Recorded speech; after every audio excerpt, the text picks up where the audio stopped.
क्या सच में शिवजी यानी शंकर भगवान अविनाशी है, पूर्ण परमात्मा है? आइए आज इस बात पर विवेचन करते हैं। एक बार भस्मागिरी नाम के राक्षस ने एक पैर पर खड़े होकर खूब तप किया।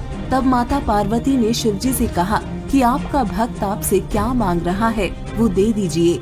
शिवजी ने प्रसन्न होकर भस्मागिरी से पूछा कि मांग भक्त क्या मांगता है।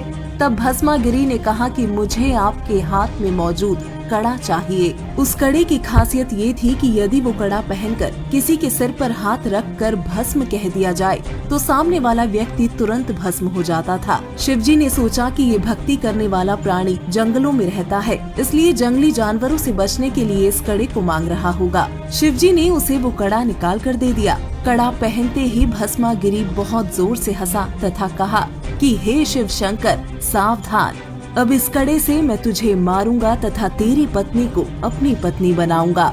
की बात सुनकर शिवजी बहुत परेशान हो गए तथा अपनी जान बचाने के लिए दौड़ पड़े।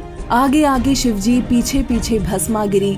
अंत में शिवजी की ये हालत देख भगवान विष्णु जी ने माता पार्वती रूप बनाकर भस्मागिरी को रोका तथा उससे कहा कि यदि तुम मुझे प्राप्त करना चाहते हो तो पहले मुझे नाच कर दिखाओ। भस्मागिरी बोला कि मुझे नाचना नहीं आता। पार्वती रूप में विष्णु जी बोले, मैं बताता हूँ, तुम उसी प्रकार नाचो।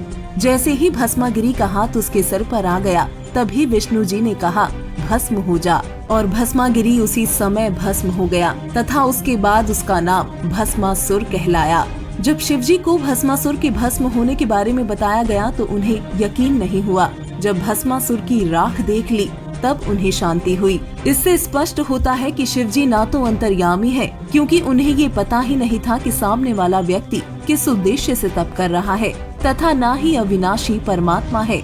यदि वो अविनाशी परमात्मा होते तो उन्हें भस्मासुर से भागने की आवश्यकता ही नहीं होती।